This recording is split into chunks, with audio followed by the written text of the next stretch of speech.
I want to show you guys what we've been doing to set up for a 10,000 versus 10,000 point apocalypse game.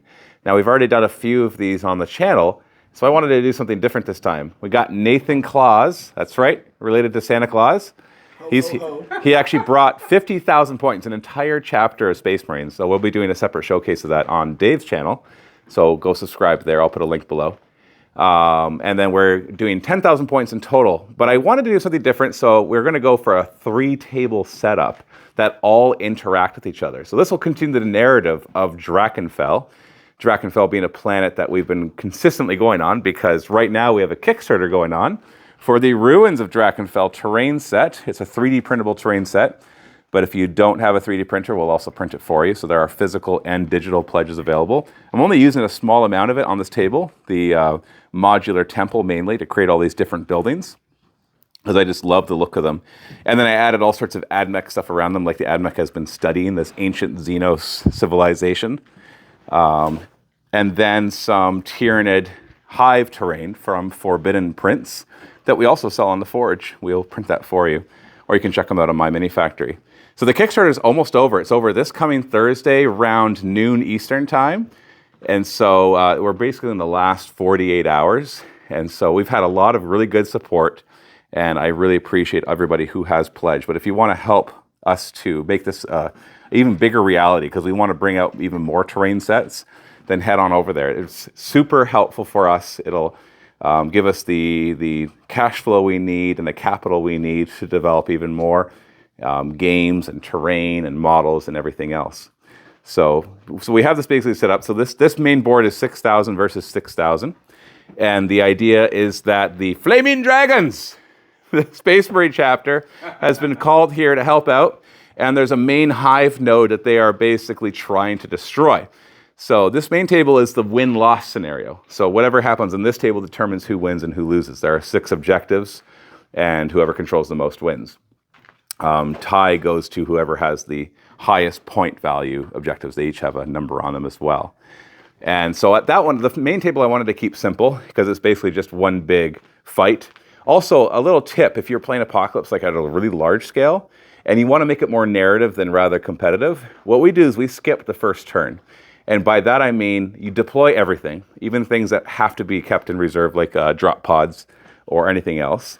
And you also deploy really close together. I go the extra little bit in saying I don't want it to be a parking lot of guys in the back. So we usually deploy main forces, like you can see a main force of Tyranids versus a main force of the Space Marines, the Flaming Dragons. And then I take my Vanguard Tyranids and I put them in the back. And he took a couple of big fat units of Terminators and put them in the back. So that in turn 1, and we start really close together, by the way, usually 12 to 18 inches apart, no further than that. And so turn 1, it's just going to be instant bloodbath, because really we're going to jump into turn 2. And we aim for 3 turns overall, because we find that after 3 turns, when you start this close, things are just dead. So main table is straightforward. Our 2 separate tables, the Flaming Dragons received word that one of the defense cannons is going to be attacked by a Genestead Occult uprising. And so they've sent 2,500 points of their dreadnoughts and a lot of other guys who basically drop podded in to secure it. And they've got to hold it against the 2,500 points of Genestead Occults that Scary is setting up right now. And at the end of every battle round, whoever controls the gun, and it's not just going to be who's around it. There's going to be objective markers placed around the table. And whoever controls the most of those objective markers gets to fire this thing onto the main table. And we have a big 10-inch blast that's going to do a bajillion mortal wounds to everything underneath. Yeah, it's right there. We 3D printed this. And so essentially we'll put it on the table. The person who gets to fire puts it on the table. It'll scatter 3d6 inches. And unless you're rolling a direct hit, then it stays. And anything directly under the hole is removed from play. I don't care how big the thing is. And every other unit that is under the template at all, even partially, takes 6 plus d6 mortal wounds. Because you only get to fire it 3 times throughout the game, and so it needs to be impactful. In the meantime, we've got a space station up in orbit that the AdMech had a research station here. At least they thought it was the AdMech. Really, over the last generation or two, the Genestealer cult have been slowly infiltrating them. And so the majority of the AdMech here were actually Genestealer cultists. And the experiments were more about expanding the genetic influence of the gene stealer cults.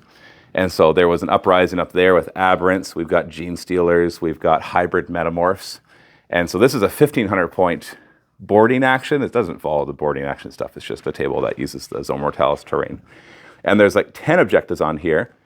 And at the end of every battle round, whoever controls the most objective markers, and if there's a tie, we roll off, gets to roll on a table. It's a very simple table. It's first off a 50-50. Is it melee weapons or ranged weapons? And then it's a D3, lethal, devastating, and sustained hits. So let's say I rolled melee and lethal.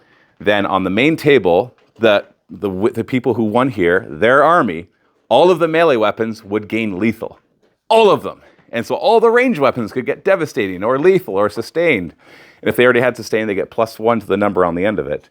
And it's meant to be just ridiculous, over-the-top, devastating. So it's a pretty big deal. But these tables don't determine who wins the game. They just determine these bonuses.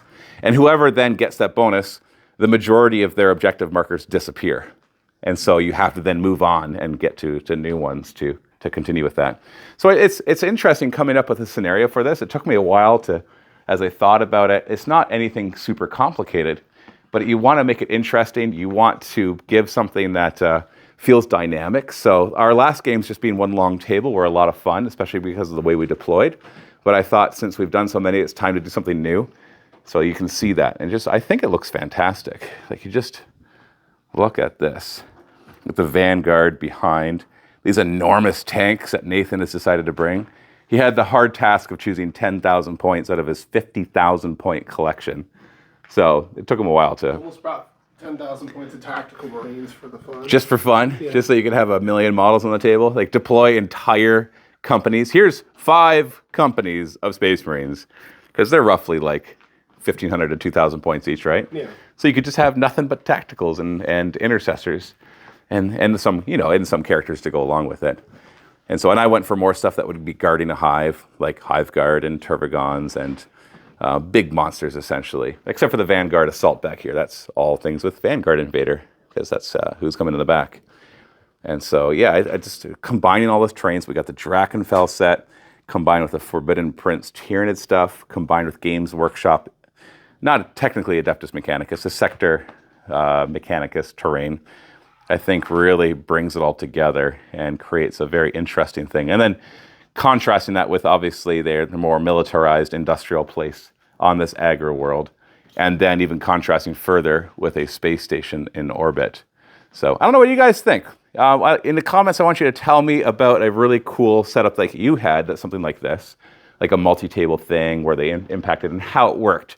How did your game have the tables work against each other? Because I might actually get some really good ideas from that and use it in future ones as well.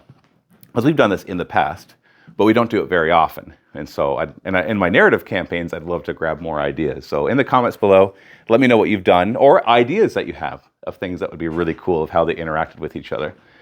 And then, please consider backing the Kickstarter. Link below. Last 48 hours that you're going to be able to get these prices. Then the prices will be going up for what we sell in the Forge to a more reasonable profit margin. We have marked down pretty far, but that's what you usually do to try to gain that capital as well to get going. Anyways, this is Matthew from Mini Wargaming. Happy wargaming.